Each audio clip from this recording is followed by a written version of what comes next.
নসিব হয়ে যাবে।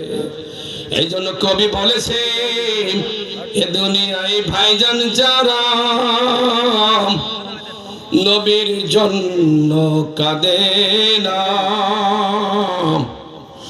রোজ হাসরে ভাইজান তারা নবীর দেখা পাইবা না।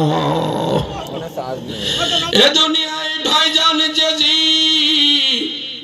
নবীর জন্য কাঁদো না, নবীর জন্য চোখে পানি ফেলো না, তার জন্য হৃদয়ের মাঝে তোমার কান্না আসে না, তাহলে জেনে রেখো কিয়ামতের ময়দানে তুমি প্রিয় হাবিবের সাথে নসিব তোমার হবে না।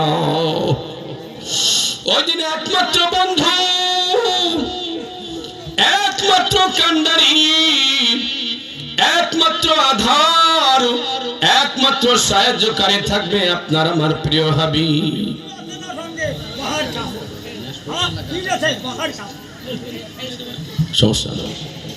সেই নবীজিকে পাবার জন্য আমার আপনার কিছু আমল আছে নাকি বাবারা? হাদিসে এসেছে যদি কোনো ব্যক্তি নবীর জন্য চোখের পানি ছেড়ে দেয়, কিয়ামতের ময়দানে যখন জাহান্নাম ধা ধা করে জাহান্নামীদেরকে গ্রাস করবার জন্য গজরাইতে থাকবে, মানুষ ভীত কম্পিত হইয়া ছুটতে থাকবে আর জাহান্নাম ধা ধা করে আগে আসবে। সেদিন মানুষ চিৎকার মেরে বলবে, কে আছো গো? আমাদের এই জাহান্নাম থেকে বাঁচাবার কোনো উপায় আছে নাকি? কেউ কি আছো গো? আমাদের এই জাহান্নাম থেকে একবার মুক্ত করা যায় নাকি? তখন হঠাৎ করে রহমাতুল লিল আলামিনের মুক্তির বাণী, নবীজির সোনার মুখখানা দেখা যাবে।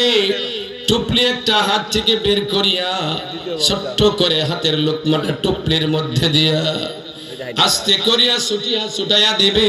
মানুষ দেখবে ও জাহান্নাম ধা ধা করে নিচের দিকে চলে যাইতেছে। বলেন সুবহানাল্লাহ। লিল্লাহি তাকবীর, লিল্লাহি তাকবীর।